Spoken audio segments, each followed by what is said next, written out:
แต่สมมาเขาว่าไปแล้วเนาะเดี๋ยวจะว่าเฮาบ่ว่าเนาะ300มี3 คนเนี่ยก็500มี4 คน100นี่มี5-6 คนเนี่ยประมาณน่ะแล้วก็พระครูปัญญาสังฆการนี่เพิ่นได้ยินเนาะก็อนุเคราะห์เฮามาคือเป็นผู้ฟังโดยเป็นผู้สนับสนุนเป็นกำลังใจให้ใหม่จัดรายการต่อไปโดยเจ้าวันนี้สไตล์เดียวกัน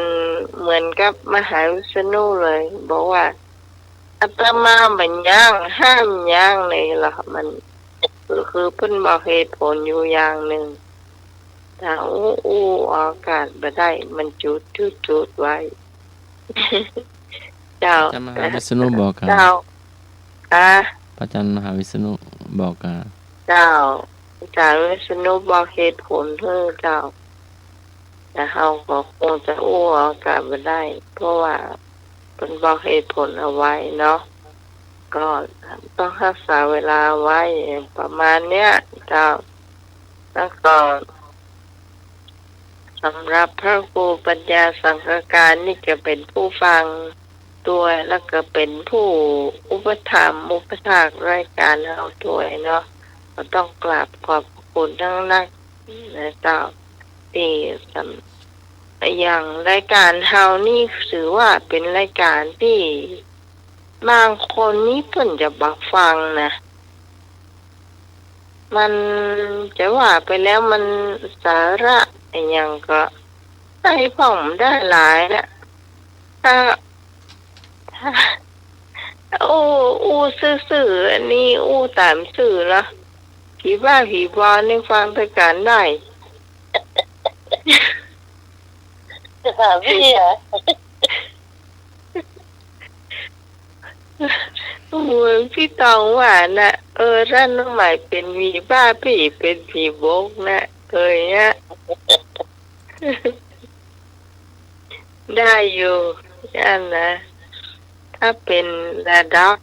นักวิชาการเพิ่นคงมาฟังเฮาเจ้าแล้วก็ต้องขอบคุณพี่แทนเทปสีเป็นคนหนึ่งที่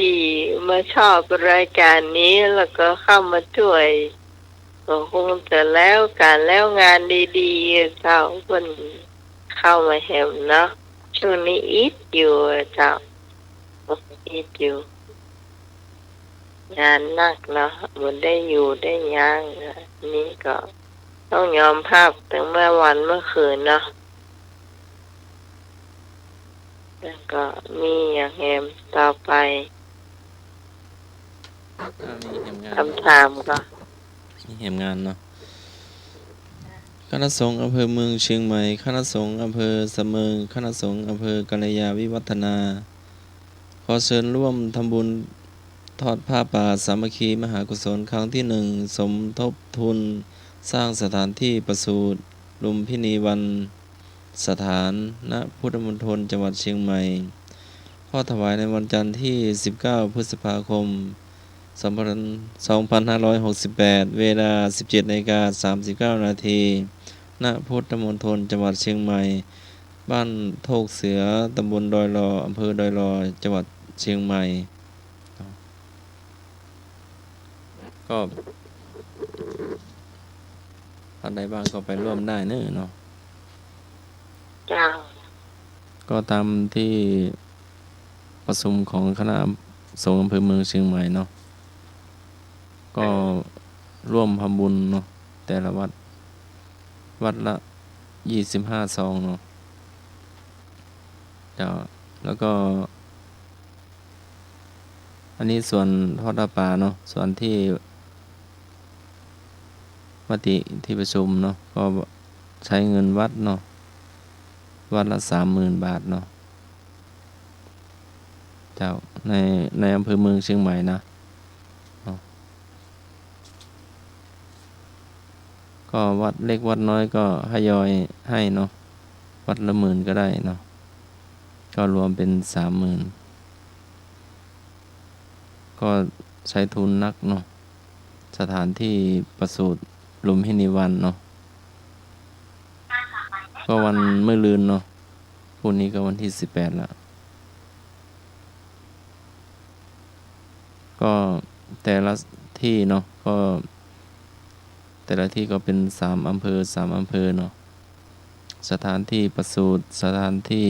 ตรัสรู้สถานที่ปรินิพพานเนาะแล้วก็ถ้ำตัวเนาะ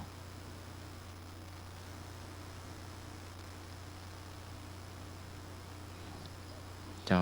หนูยังบ่เปิดโทรศัพท์ได้เลย จ้ะตอนนี้นะยังเจ้าโรงเรียนก็จะเปิดวันที่20เนาะวัน เรียน ที่ จะเปิด 20วันที่19นี่วันพระก็19วันท่ากับวันอัฐมีบูชาอ๋อเจ้าตรงกับวันศิลาฤกษ์เนาะ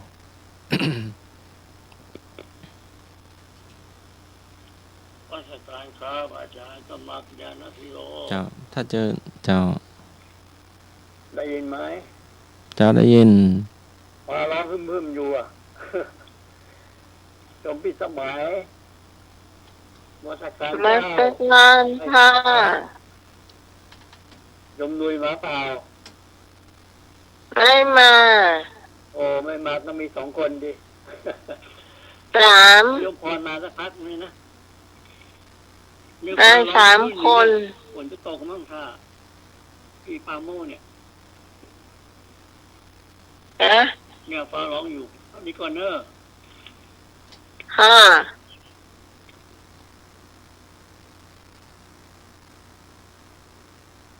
โอ้ถ้าบาปิสกระจกนะบ้านน้องไทยแข่งกับบ้านหนุ่ยมันตกกันนะไม่ใช่เสียงโป๊กเกียดเสียงโป๊กเสียงเกียดดังบ่เท่าอยู่ใกล้น้ำเมืองอ่ะมีดังอยู่ห้องดอกอยู่ห้องหยังมันก็อยู่หมดอะกะแต่ห้องบ่เขือเนี่ยน้ำก็เต็มห้องเนี่ยอ๋อเกียดหมดจังได๋กบปานนั้นจ้ะท้องเนาะซึ่งมามีนะเป็นกบเป็นเขียดอะ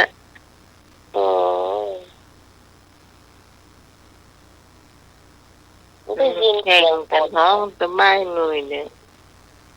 แต่บ่ได้เปิดกระจกก็ได้เนี่ยไม่ลุงไม่เปิดโทรศัพท์ต้นเดียวกันยังเจ้า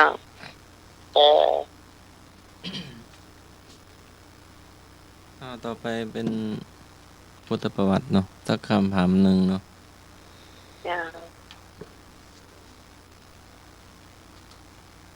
พระโสนโกลิวิสะเกิดในตระกูลเศรษฐีเมืองจำปาแคว้นอังสะที่ฝ่าเท้าของท่านทั้งสองมีขนสีขาวเหมือนแก้วมณีงอกออกมาเมื่อท่านอุปสมบททำความเพียรที่ป่าสีตะวันเขตเมืองราชคฤห์ท่านเดินจงกรมอย่างหนักจนฝ่าเท้าแตกเลือดไหลเมื่อเดินด้วยเท้าไม่ได้ท่านก็ใช้วิธีคานเข่าและฝ่ามือทั้งสองจนกระทั่งฝ่ามือและเข่าทั้งสองแตกอีกแม้กระนั้นท่านก็ไม่บรรลุมรรคผลอันใดท่านจึงเกิดความท้อแท้น้อยใจและอยากจะลาศึกขาออกไปครองเพศคฤหัสถ์พระบรมศาสดาทราบจึงเสด็จมาตรัสสอนให้บำเพ็ญแต่พอปานกลางอย่าไปตึงเกินไปหรือหย่อนเกินไปแล้วทรงยกพิณ3 สายซึ่งมีความชำนาญในการดีดพิณอยู่ก่อนขึ้นเพื่อแสดงเปรียบเทียบเห็นว่าพิณสายพิณที่ตึงเกินก็จะขาดสายพิณที่หย่อนเกินไปดีดก็เสียงไม่มีไม่ไพเราะพอสายกลางตึงพอปานกลางก็จะเมื่อดีดพิณก็จะเสียง ก็จะไพเราะแล้วก็สายพินก็จะไม่ขาดเมื่อท่านโสนโกลิวิสะปฏิบัติตามที่พระองค์ได้ตรัสสอนและทรงแนะนำไม่ตึงเกินไปไม่หย่อนเกินไปปรับอินทรีย์ให้เสมอกันได้ไม่นานท่านก็ได้บรรลุอรหันต์เป็นพระอริยบุคคลในพุทธศาสนาถามว่าท่านได้รับยกย่องท่านได้เด่นในด้านใด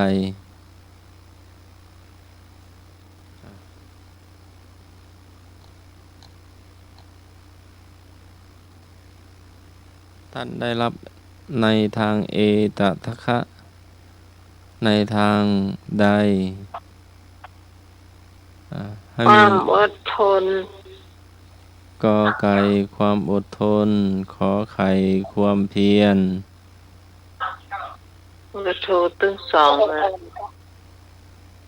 ะ ให้เลือกอันใดอันหนึ่งเนาะ อดทน อดทนกะ จ้ะ ทำเทียนก็ได้กะ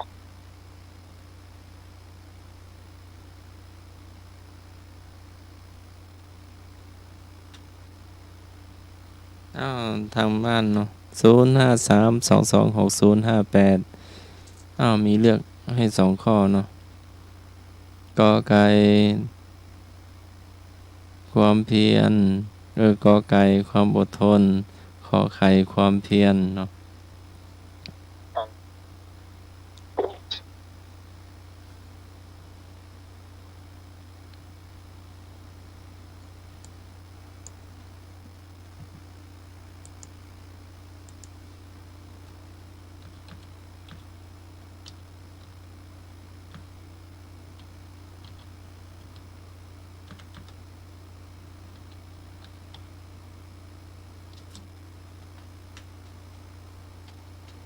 เพราะตอบสองคนเลยเหรอ ไอ้โท ข ร อ ไปไหน ไข่ นะ ท่านได้รับเอตทัคคะผู้ยอดเยี่ยมในทางใดทางหนึ่งเป็นพิเศษเสลยขอไข่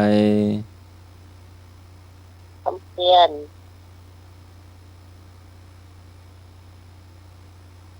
ผู้ปรารถนาความเพียรเอตทัคคะในทางผู้ปรารถนาความเพียรมันเก่งอะเนาะแต่ละคนก็เก่งไม่เหมือนกันเนาะหน้าหมายนี้เก่งสวดมนต์เนาะ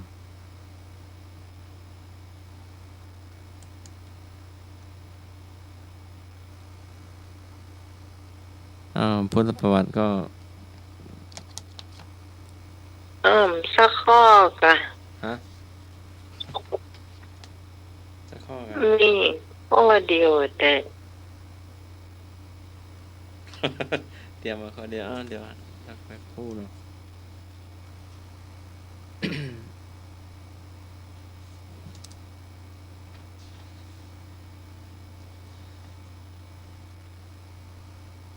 ถามว่าผู้ใดทำหน้าที่แบ่งพระบรมสารีริกธาตุก็วังคันตะพามขอโทนพามคอลาทพามงอภาวลีพาม ขอไข่ทนนับพรามทนนับพราม โทนพาม จะ ถ้าถูกก็ผ่านนะ ถูกต้อง เที่ยนแอบเอาวันพระบรมสารีริกธาตุอะเอาเชือกแก้วเอาไปซ่อนไว้ที่มวยผมมันเนาะตอนนั้นถาม ถามว่าวัดใดที่พระปริยญาติสร้างถวายเป็นที่ประทับของพระพุทธเจ้าก็เวรุวนารามขอเชตวนารามคอบุพารามงอนิโคธาราม วิโคธาราม นิโคธารามนะคะ นิโค ถู ธาก รา ต้อ ม ง เนี่ย อ๋อจำได้เหมือนไปวัดเนาะ จำได้เหมือนไปวัดเลยเจ้า ครับผม เอาติดแล้วเนาะ ฟังน้อง ได้ก่อนได้ก่อน เปิดเลยอ่ะโอ้ย เปิด ตอบ ห้องเนี่ยพอเปิดห้องแล้วก็เจ้าล่ะดอก เอาบนวิทยุก็ห้องนะก็ ครับ ฟ้าห้องปางแมบก็ฟังมาเนาะ คอนเสิร์ตเนี่ยเนาะนี่เนาะเสียงคอนเสิร์ตละ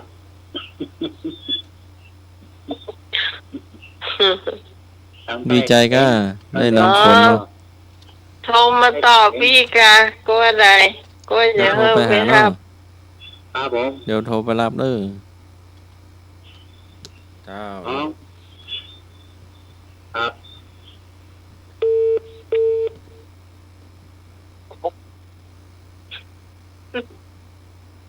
อ๋อกบเขียดร้องเนาะถ้าจะได้ดีใจได้ฝนตกน้ำฝนเนาะ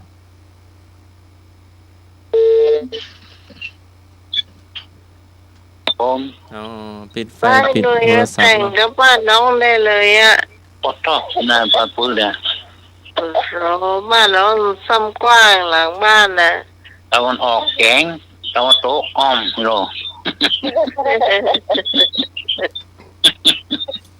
ใช่กันนะ เต้าเงินบ้านน้องเต้าโอ๊กอยู่อ่ะ ตะวันออกแกง โอ๊กนะ แกง โอ๊ก แก เอ็ ง มเนี่ย ตะวันตกอ้อมบุรกลางฮะนี่โล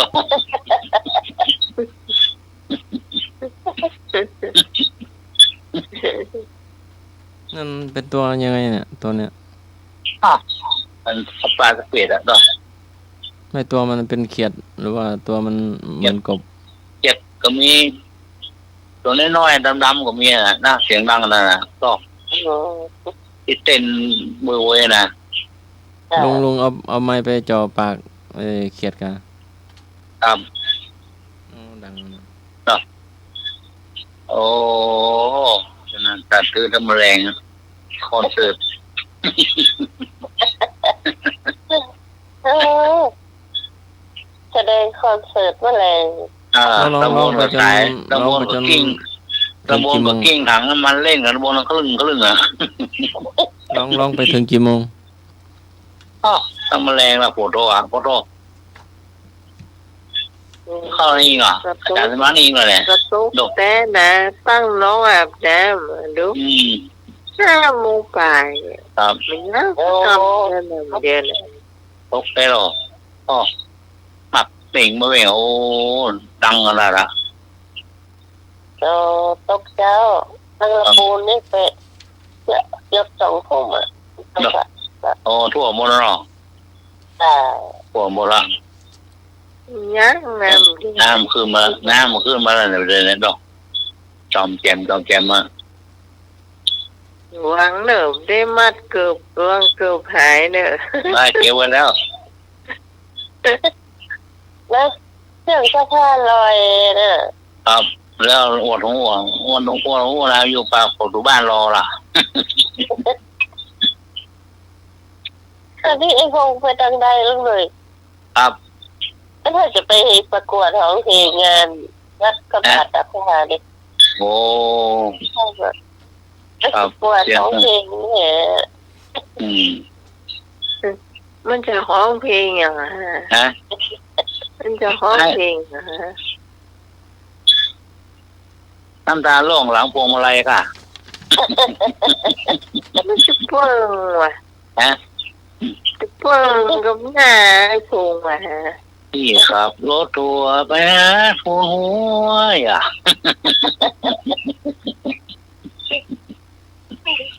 ขอใครใส่อัว อยู่ริมหัวไม่หรอก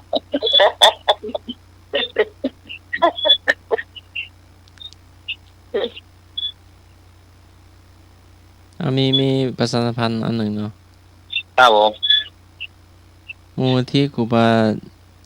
ศรีวิชัย จังหวัดเชียงใหม่ ขอเชิญชวนชายไทย ขอ ขอเชิญชวนชายไทย ผู้เลื่อมใสในพุทธศาสนาและนับถือครูบาเจ้าศรีวิชัยสมัครอุปสมบทเป็นพระภิกษุ9 รูป เป็นเวลา9 วันอุปสมบทในวันพุธที่11 มิถุนายน 2568 ณ วัดพระสิงห์วรมหาวิหาร แล้วเข้าไปฝึกปฏิบัติวิปัสสนากรรมฐานที่วัดลำเปิงตะโพธาราม เป็นเวลา9 วันนับเป็นรุ่นที่ 26 ชื่อรุ่นร่วมฉลองเชียงใหม่ 729 ปี ผู้อุปสมบทไม่ต้องเสียค่าใช้จ่ายใดๆ แต่อาจร่วมบริจาคตามเจตนาศรัทธาของท่าน ผู้สมัครมีคุณสมบัติดังนี้ 1. อายุครบ 20 ปีบริบูรณ์และไม่เกิน 45 ปีบริบูรณ์ 2. ไม่เคยอุปสมบทเป็นพระภิกษุมาก่อน 3. ต้องอุปสมบทครบกำหนด9 วัน 4. ต้องเข้าฝึกท่องจำคำขออุปสมบทตามนัดหมายไม่น้อยกว่า 4 ครั้ง 5. ต้องไม่มีประวัติอาชญากรรม 6. ต้องไม่มีโรคประจำตัวติดต่อร้ายแรง 7. ต้องไม่มีรอยสักบนร่างกายในส่วนที่ทำให้เสียภาพลักษณ์ของพระภิกษุ ผู้สนใจสอบถามรายละเอียดสมัครโดยตรงที่นายพยูนมีทองคำประธานกรรมการมวยที่ครูบาเจ้าศรีวิชัย จังหวัดเชียงใหม่ โทร 0897007939 ตั้งแต่บัดนี้จนถึงวันศุกร์ที่ 30 พฤษภาคม 2568 ในเวลาราชการ เรียนผู้บริหารสถานีวิทยุวัดฝายหิน มูลที่ครูบาเจ้าศรีวิชัย จังหวัดเชียงใหม่ ขอบอกบุญขอความร่วมมือจากท่านกรุณาช่วยประชาสัมพันธ์ข่าวในเบื้องต้นนี้ให้ด้วย ขออนุโมทนาและขอขอบคุณเป็นอย่างสูงณโอกาสนี้นายพยูนมีทองคำประธานกรรมการมูลที่ครูบาเจ้าศรีวิชัย จังหวัดเชียงใหม่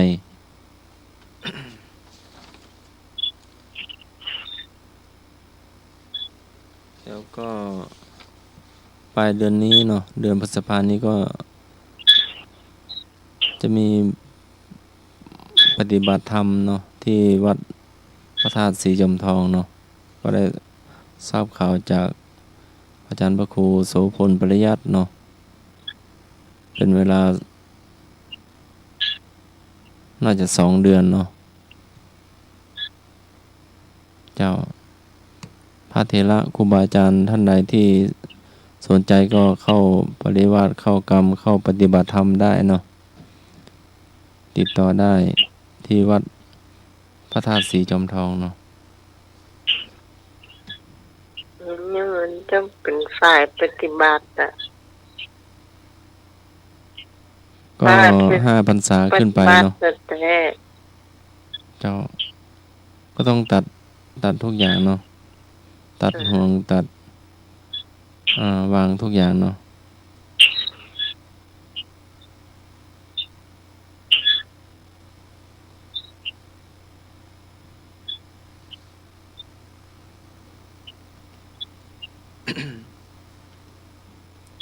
เท่าที่จำได้เนาะอืม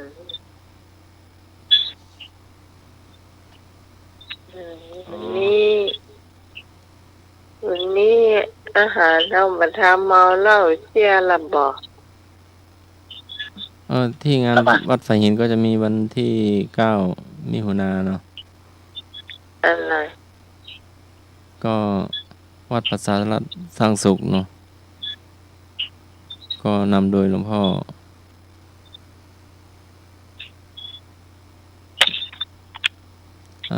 ภาวนาวิรัตวิ แล้วก็หลวงพ่อเจ้าคุณเนาะแล้วก็พระอาจารย์พระครูวิทิตศาสนาธรเนาะผู้ช่วยศาสตราจารย์ดร.เนาะพร้อมคณะเนาะทั้งสำนักพระพุทธแล้วก็นายอำเภอเมืองเชียงใหม่แล้วก็เทศบาลตำบลสุเทพเนาะแล้วก็ วัฒนธรรมโดยเนาะพร้อมพระอาจารย์เลขาก็จะมาเยี่ยมวัดฝ่ายหินวัดท่าสอเนาะในวันที่9มิถุนายนเวลาบ่ายโมงเนาะก็จะเยี่ยมทั้งสองวัด การเล เนาะ ขาที่เดี๋ยวลืมชื่อไปแล้วนะมีชื่อใหม่อ่ะ เจ้าพระครูบัณฑิตวัชวชิรพรเนาะวชิรพร บัณฑิตวั ชิ ชิ ร รพรเนาะ เป็นชื่อไหมจำไม่ได้เดี๋ยวดูดีก่อนเนาะ ชื่อใหม่จำมาได้ฮะ ชื่อเหมือนพระเจ้าอยู่หัวเนาะพระครูบัณฑิตวชิราพรน่ะ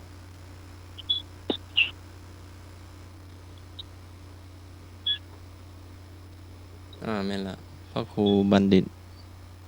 วชิราพรเจ้าชื่อเดิมก็พระอาจารย์ปลัดจตุพรเนาะเจ้าก็จะ ชื่อนั้นจำง่ายกว่า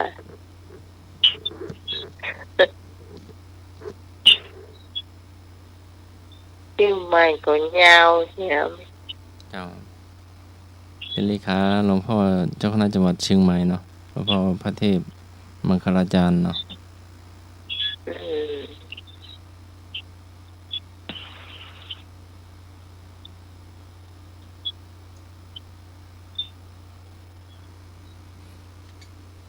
โอ้ยไอ้หนึ่งไหนล่ะ ครับ เนี่ยค่ะโกหกเลยเหรอ เล่าเชี่ยเลย ตัวมันยากยิงเอานี่ ญาติ หรือว่าสาวไว้เปียน้ำกะ ในนามนิ้ว สาวไว้เปียน้ำกะมันยากยิงใช่ป่ะ เจ้า สะฟอยเปียก ยาเกตเราเจียอะไรเนาะ ครับอาจารย์สมัครเลยครับ ไฟไฟน้ำท่วมละ ปิดโทรศัพท์ฟ้าจะแมบเนาะ ครับ ก็มื่นเนาะไม่ได้ล่นเนาะค่อยๆเหยาะๆวิ่งไว้ก้าวขาไว้หน่อยเนาะข้าฟ้าจะพานี่มันจะแมบก่อนหรือว่าแมบเลยพาทีเดียวเลย แม่มาก่อนกะ อ๋อ แบบเวลาต้องหมดพ่อ ดังนะ ไม่จะเป็นว่าจะไปเดินเล่นเนาะเห็นฟ้าผ่าหลายที่นะครับ เห็นเลี้ยงวัวก็พาเห็นขับรถไป ผ้าควายร้อยตีสารแต่ว่าแจงจะเจ้า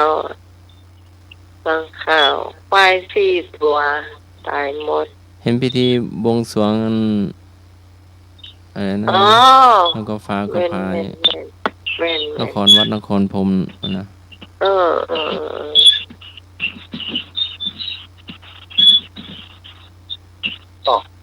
พาล้อกลางต้นไม้ใหญ่กว่าพาล้อโยงกลางโต้งเนี่ย แต่เขา น้ำได้นะ ลงมาเลยอ่ะ ไม่ให้เดินเล่นกลางฝนไม่ให้อยู่ใต้ต้นไม้ น้องเล่าผู้ฟังแต่ว่า แล้ว เมื่อ ก็ไม่ให้อาบน้ำตอนฝ ที่ น เอ็นมี3 คนเนาะ2 คนเป็นผัวเมียกัน3 คนเป็นเพื่อนของแฟนแกไปตัดไม้รับจ้างตัดไม้อยู่กาเนี่ยแล้วทีนี้มันได้พอเป็นลำละเขาก็ช่วยกันขนขึ้นรถแล้วก็อันคนที่เป็นผัวเนี่ยก็เอาไปขายก่อนเนี่ยเนาะเรียกว่าติ๊กนะครับ2 คนนั้นพอดีมีฝนตกแล้วก็อันเมียแกต้องได้7 เดือนแล้วนะแล้วก็เปื่อนแกแล้วก็ฝังหล่นเข้าไปอยู่ที่ต้นไม้ใหญ่อ่ะฟ้าผ่าต้นไม้ต้นนั้นน่ะผัวแกปิ๊กมาแล้วก็หัน2 คนเนี่ยสลบอยู่กับปาไปโรงยา แต่ตอนนั้นตายทั้งคู่เลยฟ้าผ่านี่จะได้ก็ต้องมารอดเพราะว่าเคยมีเนี่ยแถวบ้านตรงข้าวหอมนะตอนนั้นน้องใหม่ยังตาดีอยู่สายตาดีมันอันนั้นน่าจะเป็นจากซีบตองไหนพัน อืม คนใส่ยีนนะผ้าเตียวยีนแล้วมันเป็นซีบตองอ่ะ ต้องเหลืองน่ะ เออ ต้องเหลือง โอ้หันเลยนะว่าคือเปิ้นต้นข้าวห่มแกบักเข้าไงแกก็ยังอยู่ท่านอยู่ที่ตรงท่านอยู่อ่ะน้องเขามีกระท่อมกลางตรงหรออยู่กลางตรงอยู่กระต๊อบกันละแล้วแกยังคล้ายๆว่าเอาเฟืองเนี่ยใส่คือช่วงนั้นเพิ่นมีกันเผาอะเนาะมันความจริงเป็นก็น่าจะย่างมันฝนตกเนาะเหมือนย่างเนี่ยโอ้สกรรมเนี่ยเพียงเดียวนะแล้วอันตัวแกนี่ลอยขึ้นไปบนอ่ะลอยสูงเลยนะพันลอยสูงแล้วก็หล่นลงมาคราวนี้พอหล่นลงมานี่ค่ะแล้วคนก็หล่นไปหามันตัวดำมัน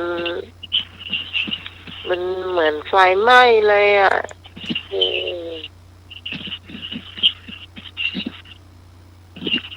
นี่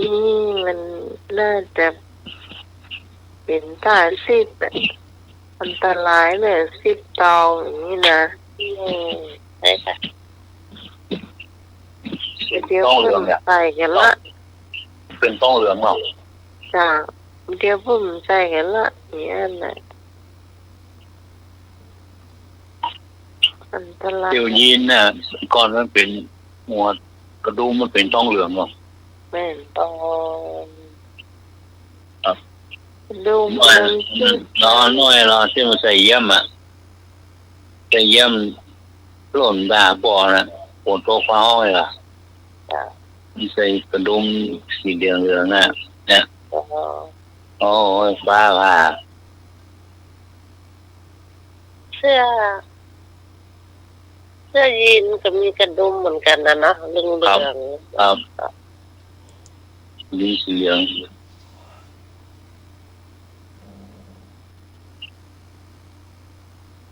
ตายเหรอ ได้ค่ะ อยู่จังหวัดไหน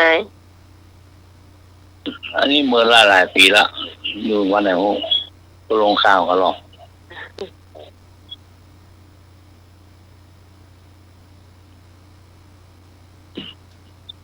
เพราะฉะนั้น เดี๋ยวมันเอง การแจ้ง ครับกลางแจ้งกลางต้นไม้ ใต้ต้นไม้ใหญ่ ใกล้โดน ได้ ใกล้เสาไฟฟ้าก็ไม่ได้ โอ้ไม่ดีสักอย่างเจ้าเพราะฉะนั้นต้องเข้าบ้านอย่างเดียว มีบ้านลบแน่ลบเป็นมุมตึกมุมอย่างได้อะค่ะเนี่ยใกล้เสาไฟฟ้าไม่ได้ปวดตัวฟ้าห้อง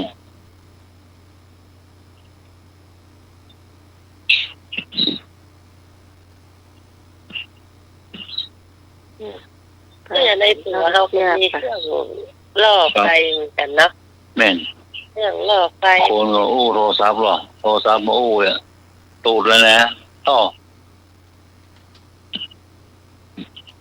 ดูดฟ้าเลยอ่ะเนาะ จ้ะ โอ้โหดูดเลย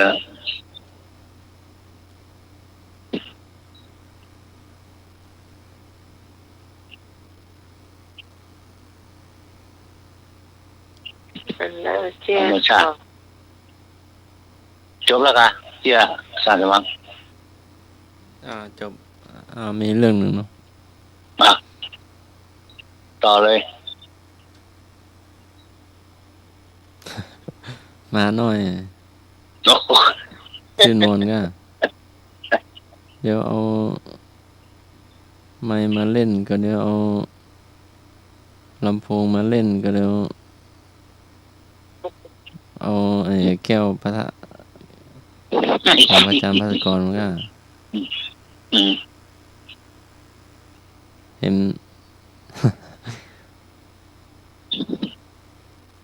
กลับมาเล่นกัน เล่นตามภาษาเด็กๆกันเนาะ เอา เห็นมันวิ่งมาหานิดน้อยอยู่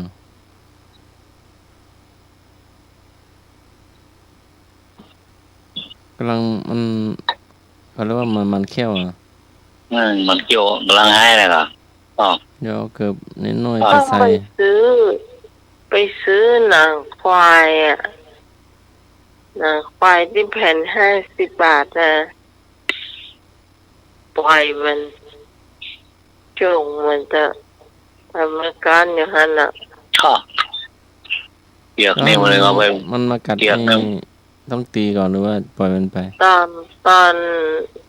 มาบ้านน้องเป็นอย่างนั้นนะพี่พันธุ์ จ้ะ ได้ซื้อให้มันน่ะถึงวันน่ะ โอ้ เขา ไม่ จะ เคย มา กิน การหวานน่ะ เออ มันคือห้ามเพิ่มไปคบอย่างอื่นเลยมันได้นั่นมันจะหมุนสูตรอย่างอื่นแล้วมันการอยู่หันน่ะ บางตัวก็กันผ้าเนี่ยเอาผ้าของหนูตวงมาแล้วเอามัน ขนก็เหี้ยนแล้วก็หน้าก็ย่นแล้วก็ตัวก็ผอม เอาชื่ออย่างอ่ะชื่อมันชื่ออย่าง ชื่อนวลน่ะ ฮะ ชื่อนวลน่ะ นวล ไม่รู้นะเด็กวัดตั้งให้ก็ ชื่อนวลกะ อ่าแต่ตุ่ม โอ้ ตุ่มมันอย่างเต็มตัวเนาะ อ๋อ เป็นตุ่มอย่าง ยงโคมกะ เป็นตุ่มเป็นจุดเต็มตัวน่ะ อ๋อ โอ้โดนอันเทปกินมันกล้าม องบ่หันนะเพราะมันตัวผมมันสั้นเนาะไม่รู้ใครโกนให้อ่ะ อ๋อ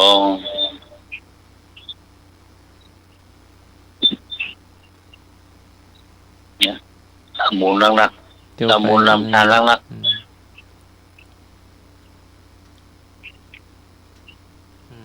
เน้นน้อยมาทำวัดก็มาตัวอยู่ ๆ มาขบตีนมาขบผ้าอ่ะ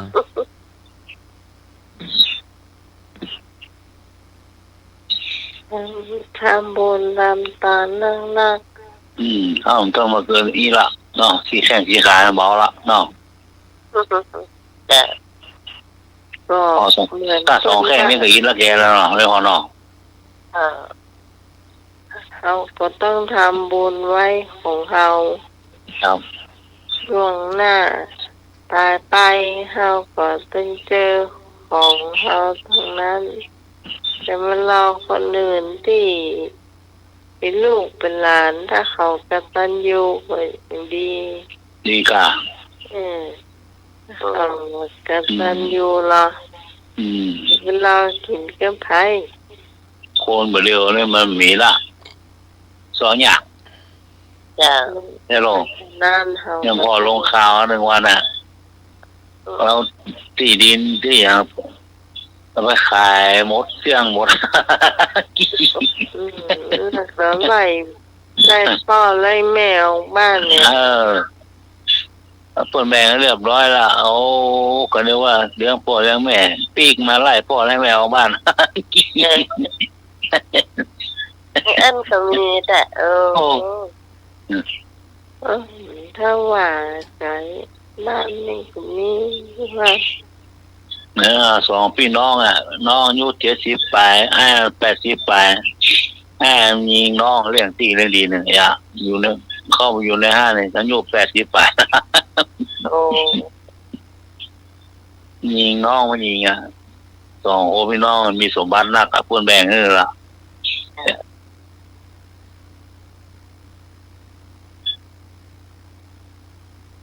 ยิงน้องจนตายอ่ะโด คือ ตอนแรกบอกว่าบาเอาอย่า ครับ ไม่รูนมาที่ดินที่ดินมันไปแล้วมันก็ได้ขอแบ่งแต่แม่เปิ้นน่ะทำพินัยกรรมเพิ่มหมดแล้วไอ้ก็ขอยิ้มขอดีๆนะอย่าต้องมาคิดเหมือนกันเนี่ย จะโคนเดียว แล้วก็มาเอาก็มาเอาอันนี้ยังไม่ใช่ว่าเอาแตะเก่ายังน้องใหม่เนี่ยมาเอาเลยเจ้า เนี่ย ชีวิตนี้เนี่ยอยู่พออยู่บ้านหลังนี้เป็นบ้านสุดท้ายแล้วก็ โคนเอามันจะเหมือนกันหรอ มาเอาสักอย่างก่อนน้องสาวคนกลางยังมีเห็มเนี่ยคล้ายๆว่ามีเห็มแผ่นเปิ้นมีตีจานเนี่ยค่ะเนี่ยที่บ้านเนี่ยก็เพิ่มเห็มก้นน้องสาวคนกลางแม่กับม้าก็เลยอยู่เป็นวันนี้อยู่ที่ของลูกสาวอยู่บ้านน้องกวางเนี่ยค่ะมันเป็นกลายเป็นคนแบบโมโหหลบเนี่ยตายจะต้องจะได้ไปซอยละเพราะว่ามีจะบุญจะบาปเอาไปซอยได้เนาะทำบุญไว้ซึ่งมันเสียหายยักทุกข์สบายกันนี้กันหน้าเนาะของใครบอกก็เขาสักคนว่ะไอ้แซ่บอีก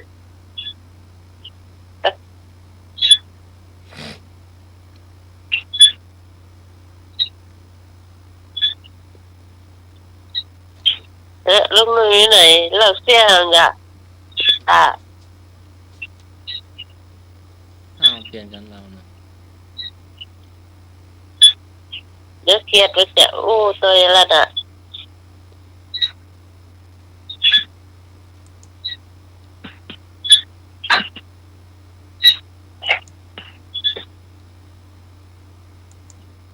ครับผม มาเป็น เอาละเอาไปส่องที่ส่องแจงส่องต่อตามัน ตาต่อตาหนวดต่อหนวด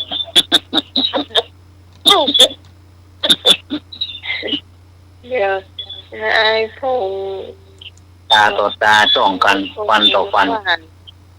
ไอ้พงหันเนี่ยที่หมามาว่ามันแล้วมันหลอดเนี่ย โอ้ไม่โกนเดี๋ยวเสี่ยงเลย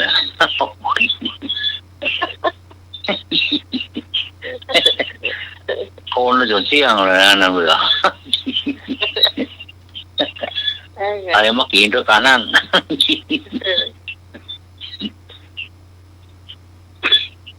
อ่ะ คนตกสาดคนเนาะ ครับ ใช่ สาดอาจารย์เลย ก็ไอ้ออกมาจากหูกันตอนน้ำท่วมมันละ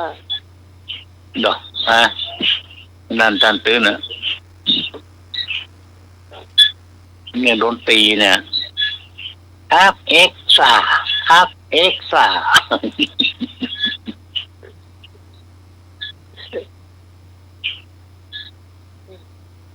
นะล่างเสียไอ้เลย นะเชียร์เนาะเอาเรื่องดีอ่ะเอาเชียร์เรื่องอันเนี่ย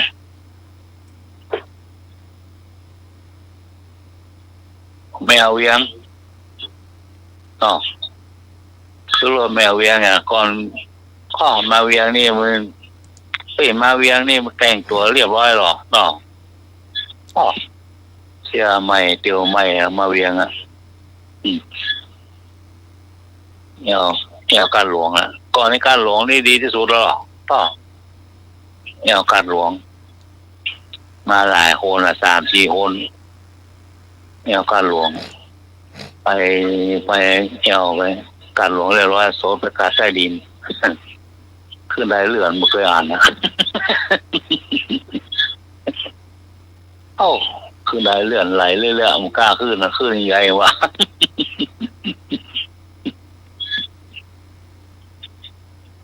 เรื่องก็ต้องอย่างเงี้ยไปขึ้นไปกำแน่นแท้มันถึงสั้นโยงก็เรื่องมาขึ้น หัว หัวขึ้นได้เลื่อน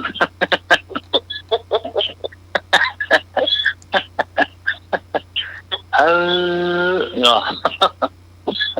มึงว่างมึงเมื่อยเลยวะ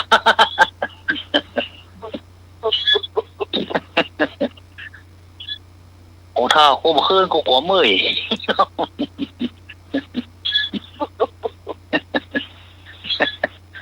มันก็หาขึ้นได้เลื่อนการหลวงอะด่ะ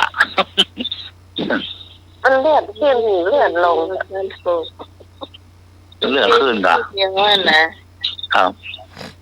ก่อนมันมีหรอมันจะเจริญอย่างเนาะ แม่นค่ะ Ừ.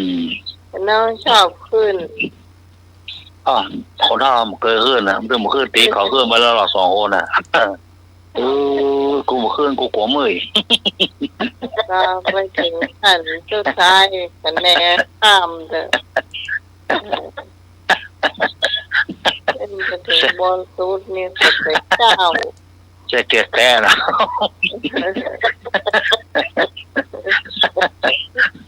ก็แค่อันรู้แต่ก็ เอาล่าไม่รู้มันจะมาขึ้นตีกัน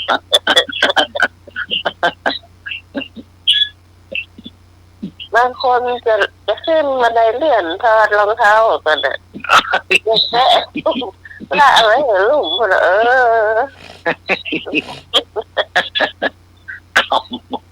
กำมั่นทึ่งอ่ะกึ่งโก้นหรอ มันยืนรอก่อนกำแมวกึ่งโก้นขึ้นมาสูดแจ๊กอ่ะ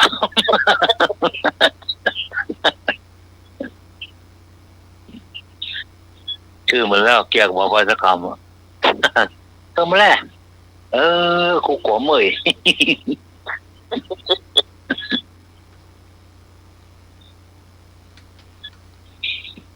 งานก่อนมันจะมีหรอมาการหลวงได้ดีที่สุดแล้วหรอมีหลายจานเหรอ ก่อนมันจะมีเส้นท่านจะมีการหลวงนะมาการหลวงได้สปะหรอพ่อ เชื่อไม่เตียวไม่มีการหลวงในโมระ เดี๋ยวมีอยู่ก็จะ มีครับการหลวงนะมีฟ้องเพราะมันนักแล้วครับเดี๋ยวเพราะมันนะมันก่อนนี้ไปการหลวงเนี่ยระวังล่วงกระเป๋าหรอกอย่ามันงักหรือว่าเดี๋ยวเขาโจรเสียอะไรอ่ะ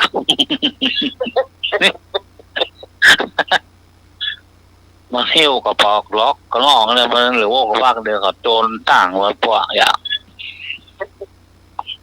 ล่วงไปหมดเลยอ่ะมองได้นะมีอาการหลวงแล้วมองแล้วเขาโจรอะไรอ่ะ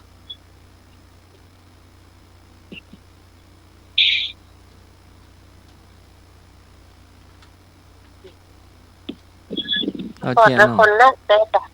ครับ การหลวงนี่นะโอ้หมดนะตึกการหลวงมันถึงสูงยอดแล้วหรอจ้ะตึงไปได้ไปไหนละขึ้นรถแดงค่ะไปการหลวงบ้านนะครับเดี๋ยวนี่จ้ะเนี่ย น้องนี่เมื่อตอนได้ไปบ่อยเพราะว่าต้องไปซื้อหัว ครับ ย่อยมาตอนนี้ท่านหมดหรอการหลวงเนี่ยครบวงจรอ่ะมันต้องจดเห็นปั๊มเราจะไปผูนเมื่อคืนต้องจดหมดอ่ะแม่นการหลวงนั้นหมดหรอ ปลาทูกี่เข่งปลาทูเกมปลาทูเหล้าอยู่มัน มีหมดอะแต่รู้ก้อนเป็นเข่งหรอมนๆเลยอ่ะ ค่ะ อย่าเอาจิบเข่งเพื่อซ้อนเขา เชือกปอมัดไว้ไงอ่ะ แม่เข่งนั้นมี3 ตัวกันนะ แม่นเพราะว่าเข่งนะ5 บาทแล้วก่อนนะเนาะ ย่างเมื่อก่อนมันถูกหรอ 5 บาทนี่แพงที่สุดแล้วนะเนาะ ค่ะ ปลาทูเกมเลยอย่า สำล้อปั่นนักเลยเพราะท่อดิดกระลิ่งกันซ้าวอ่ะ ซื้อมาขายบ้านหรอบ้านน้องขายหัวใหญ่อะค่ะ ทำไมเราเคยนั่งรถสมล้อปั่นก่อน มาเคยเจ้า มอเหรอเคยเหรอ โอเค หมดเด้อสำล้อปั่นนะ มาเคย ลูกหนังเวียงลูกหนังศรีวิสารไปนครพิงค์บ้านเนี่ย เรา จะไปไหนจะไปซื้อครัวอย่างแล้วก็ต้องรถเป็นปีกก็ต้องปีกอะเอามารถกันนะเอาปีกรถกันนั่น รถคิวก็นักโคนก็นักเนาะ ต้องไปรถคิวกัน รถคิวเก่ารถคิวมันมี รถคิวไม่ดีเมื่อ ค่ารถไปปีก12 บาทที่ผ่อน ตอนไปนี่เขาก็ไปขึ้นรถที่ศาลาเรือนะแต่ว่าตอนขาปีมีครัวมีเพิ่งมาส่งบ้านนะน้ำมันจัดเสียเขาต้องไปซื้อเนาะมันจัดเด็กปี เป็นการหลวงอ่ะก่อนอ่ะไปไหน ปลาทู โรงหนังซึ่งเรื่องโรงหนังอ่ะเนาะดูหนังเนี่ย แล้วก็อย่างก็วุ้นเส้นกาสั่งต้มวุ้นเนี่ย เป็นแพงเนาะ ชมพูแต่มันห้อยน่ะแต่ซ่านะซึ่ง ซอง5 ตังค์ก็มีหรอกจ้ะ แต่ซ่านะ จำมาได้แต่ละ 5 ตังค์นั่นละเสื้อซ่าผมนะ เราห้อยเป็นไรวะ เป็นผงเนาะเมื่อก่อนนะ เป็นถุงแป๊บๆเลยอ่ะ ค่ะ ซีกใส่หัวเนี่ยเสื้อซ่า5 ตังค์ กำลังการละผมข้างผ้ากับเป็นซองห้อยติดกันเนี่ย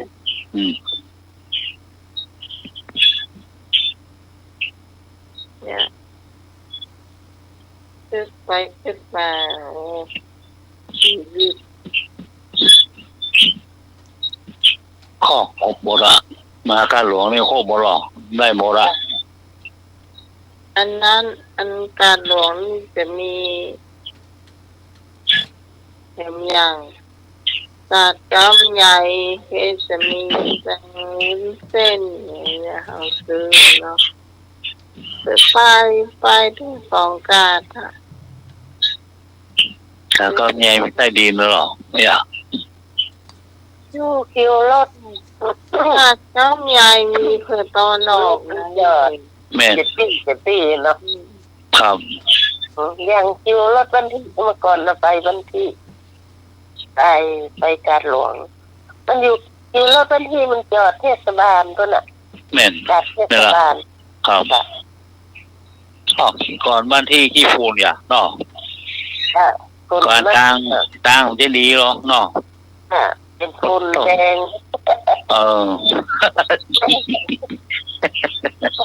ก็ลงโลดมาวันนึงปัดอันปานนี่หรอ เข้าเวียงก็5 มั่นหวยอ่ะเข้าเวียงอ่ะเนาะเนาะเคยหัดจำได้ป่ะลงโลดมา5 มั่นหัวซ่องวะ แต่ก่อนนี่เฮานี่ก็บ่ค่อยดูตัวใดนะ แล้วเลยการ ยุ่ง การเทศบาลมันเป็น ผู้ที่ การเจ๊โอ้ ทองโอ้เป็นเห็นเนี่ยเนาะ ครับอ๋อการเจ๊โอ จ้ะการเจ็ดโอ้นั่นน่ะจ้ะ ครับการเจ๊โอ เนี่ย นะคะร้านทองมันมีแถวนั้นน่ะเนาะ ครับร้านทองได้กะโกจีนเองได้กะ หาให้ลวกเท่าไหร่อัน ก็ ทุเรียนนะเหม็นว่ะ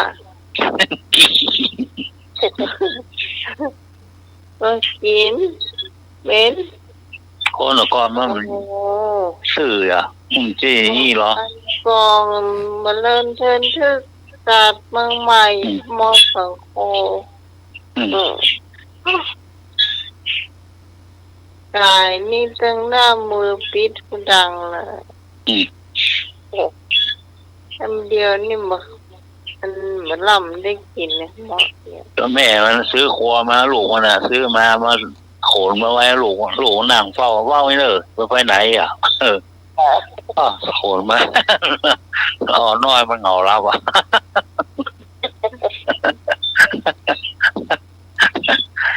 ครับพ่อครัวองงงเมียครัวหายหมดละยังป้ามารับไม่แล้ว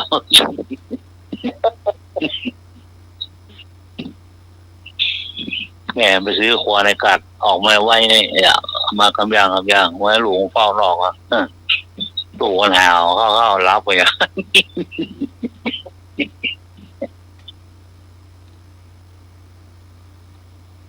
เนี่ยเขานี่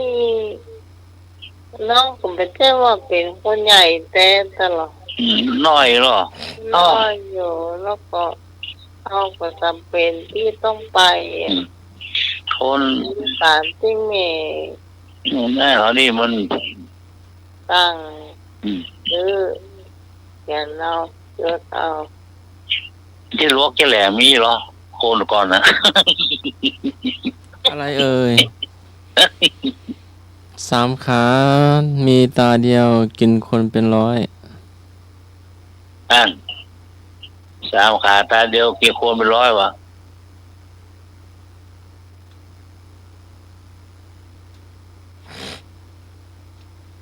กล้องไหนโอ้ ถูกต้อง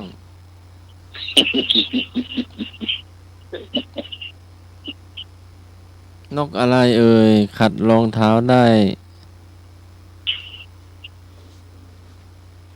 นกอะไรเอ่ย ขัดรองเท้าได้ นกชีวี ถูกต้อง ประเทศ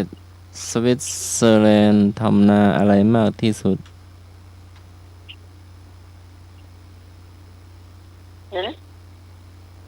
ประเทศสวิตเซอร์แลนด์ทำนาอะไรมากที่สุดเลยล่ะ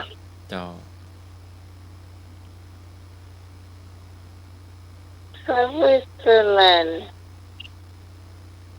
ทำนาอะไรมากที่สุดวะ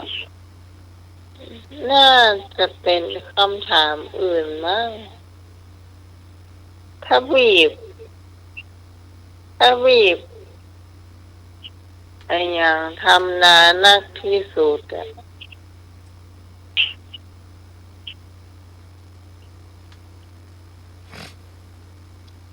เน่า แคนาดา สวิตเซอร์แลนด์ไง เจ้า ประเทศสวิตเซอร์แลนด์ทำนาอะไรมากที่สุด ตอบนาฬิกา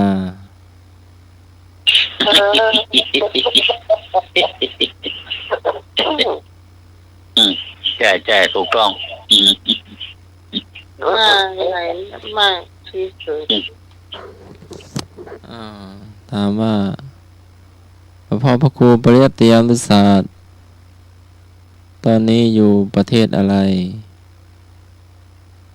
เยอรมัน ถูกต้อง วัดอะไร วัดพระธาตุดอยสุเทพเยอรมัน เป็นวัดสาขาวัดพระธาตุดอยสุเทพ ดอยสุเทพบนหรอตาจำง่ายเนาะ ถ้าวัดดอยสุเทพไปตั้งก็เปิ้นก็เป็นสาขาของวัดดอยสุเทพ เออ มีหลายนะครับ จ้าไม่ได้ต่างประเทศ ปลาหมึกเป็นผู้ชายหรือผู้หญิง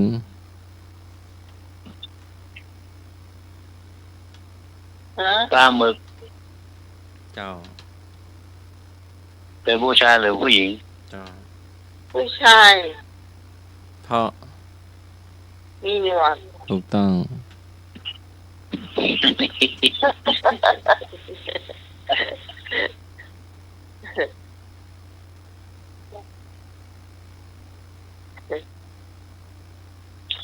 นกกระปูดตาแดงน้ำแหงก็ตายอันอย่างอ่ะ โกม นะ เกียง โปมเหมือนน้อง อืมโกมสมัยก่อนน้ำมันใส่น้ำมันก๊าซหรอก เออ เวลาข้ามถนนจึงต้องมองซ้ายมองขวาทีเพราะอะไร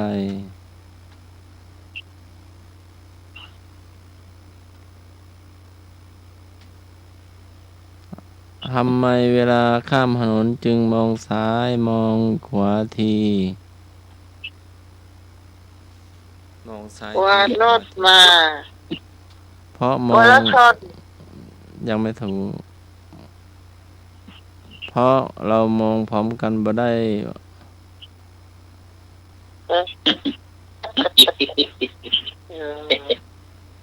ดีแฮะขอค่าพอกว่าก่ะ นึกว่าเจ้าหนี้มาทวงหนี้ มองตรงไปทางหน้าพอตรงเดียวหน่อย มองซ้ายมองขวามันมาเลยไป ได้ก็พอขวาถ้าไปสองคนได้ก่ะไอ้หน่วยพอตั้งขวาเนอะน้องพอตั้งซ้ายอ่ะ ที่มันเดินผ่านในกรรมมันนานก่อนหาละบอกไปว่าปะ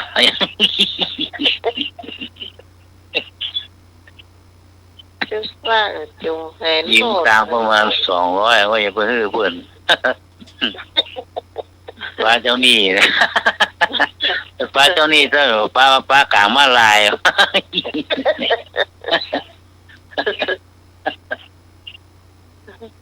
ว่าไรเออโอ้เอาใจเย็นๆมาก่อน กันนี้กับตรงนี้เนาะ จะได้หนี้กันอยู่ลง เวลามาเอาได้3-4 นาทีโจ๊ก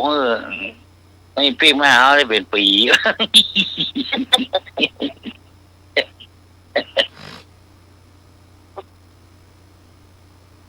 เดี๋ยวนี้เอายังปล่อยให้ทานสมัครนะ เนาะ ให้กินทุเรียนก่อนเฮากันนะ โอ้บุญบนนักหรอก อย่าให้ไปโตยถู พวก ก เขาเคยกินกันนะพวกไอ้เนาะทุเรียนหมอนทองอ่ะ ไอ้หน่อย ครับ คุณตาธานิน พวกไปกินกาทานินป่ะ เรียน60 บาทก็ได้กินละ ไม่หมูตานเอาอ่ะ โอ้คุณลุงโตบอกอย่า เอาเหรอ เรียน ตาน้อง ต่อก็ได้อะวันนี้ได้กินลิ้นจี่อ่ะ โอ้ อ่านว่าเฮ้ยเจ้าพีต้า ดอกเอ็นเรียนเนาะ จ้า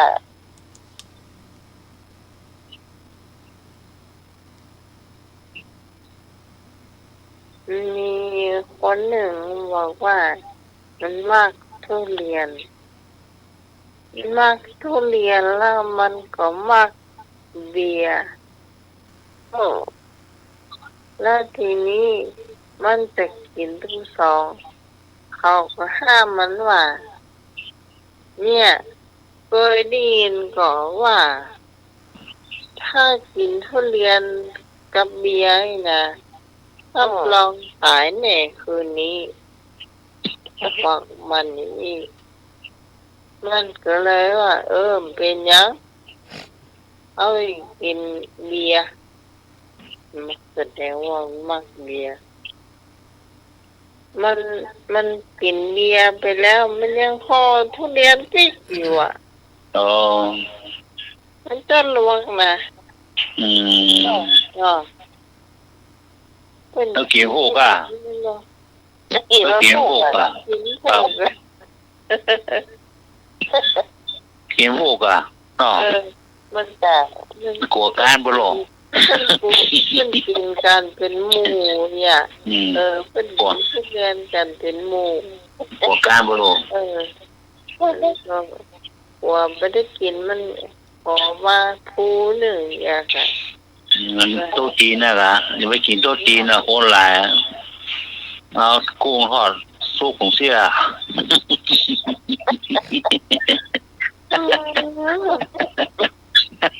ล้ำเหลือแต่เอาแต่เนาะ เอากุ้งตัวใหญ่อ่ะจุ๊บแป้งทอดอ่ะเนาะ มันจะเหมือนล จีบมาเลยมาปักร้องยิ้มๆว่าเสียใส่ของเสียวะ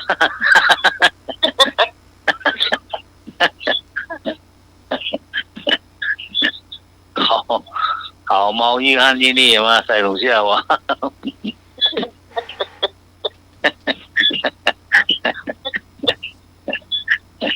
เห็นกระเจี๊ยบใส่ถุงเสื้อน่ะ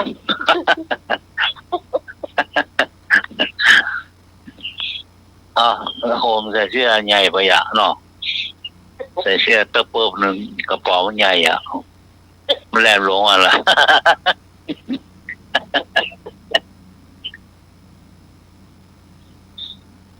กิบไปกิบมาเพื่อเผลอใส่ถุงเสื้อไอ้อ่ะ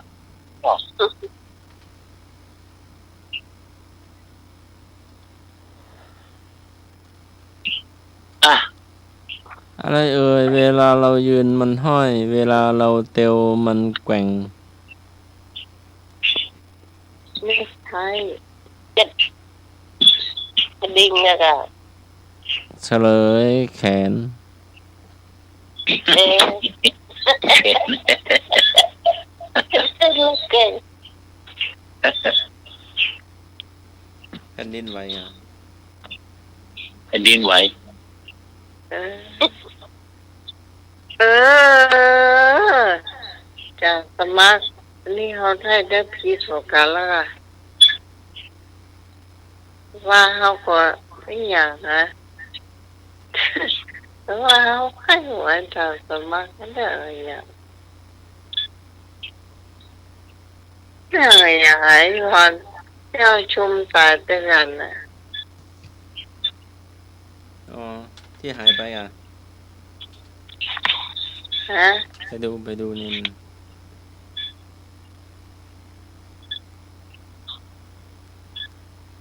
ไอ้อย่างสักอย่างหนึ่งเนี่ยแต่เขาให้หัวจากสมั ไป คร ยื้อไปพอเน้นท่านหน่อยพี่โฟดิโยอ่ะ อ่ะเที่ยงคืนละพี่บ้าน ต่อสัพ ฝน พะละดีหัมมะละติชินาติ ความยินดีในธรรมย่อมชนะความยินดีทั้งปวงคุตกนิกายธรรมบท 25/63 ค่ำคืนนี้ก็ไหว้พระสวดมนต์แผ่เมตตาหยาดน้ำอุทิศให้บรรพบุรุษหลับเป็นสุขตื่นเป็นสุขขอการนมัสการและเจริญพร สาธุจ้าวันนี้ให้ตกทั่วฟ้าเมืองไรอ่ะเนาะ ถ้าตกขั้วกันหมด ครับ ค่ะสำหรับค่ำคืนนี้ ขอบคุณคุณผู้ฟังที่อยู่บนกู้เวนเกมกันจนช่วงสุดท้ายนะเจ้า เราจะมาพบปะกันใหม่ในคืนพรุ่งนี้3 ทุ่มถึงเที่ยงคืนนะเจ้าสำหรับวันนี้ขอบคุณพระอาจารย์พระครูสมุยสวัสดิ์วรกิจเจ้าผู้อำนวยการสถานีที่เมตตาเวลาเพื่อรายการของเราตลอดมานะเจ้า ขอบคุณพระอาจารย์สมัครยานรัศิโลนะเจ้า ขอบคุณพี่พร ขอบคุณไอ้หนุ่ยเจ้า ครับ ขอบคุณตัวเก่าตัวที่มาคู่แอบเดียวนี่นะ เออ แต่ก็เดียวได้เนอะ เออ ได้ค่ะตันมีอยู่คนเดียวเนี่ย ครับ ไม่ต้องหาเถอะตำบลเหมือนแก้วมีอยู่คนเดียวอ่ะว่าอะไรยากอ่ะ นี่ยายกี่น่ะไปส่งเข้าตรงหน้ามือหรอ ฮะไม่แห่เฮากะเอาไว้ ยายกินเนาะ บ้านกับพี่ม้วนกะเอาไว้ เนาะ ไปเลิกเดียวคนส่งข้าวไปเลิกไปเดียวซ้ำหายกับน้องเฮาก็โฆษณาให้หน่อยเนาะ อืม ซ้ำทำกับข้าวส่งแก๊บเป็นมันเนี่ยไปอยากกินนี่ยังลำสั่งมาตั้งน้องก็ได้นะที่ร้านว่ายำหูเป็นบ้านเลขที่100นี่แหละแก๊บมาเอาแต่เช้านี่วันนี้วันแรกเลยนะโอ้โหมีโนมีหอมทองเนาะ อ่ะ สำหรับวันนี้เนาะทีมงานเราทุกคนลาคุณผู้ฟังไปก่อนพบกันใหม่ในคืนพรุ่งนี้สำหรับวันนี้สวัสดีเจ้า ครับนี่ครับผมครับ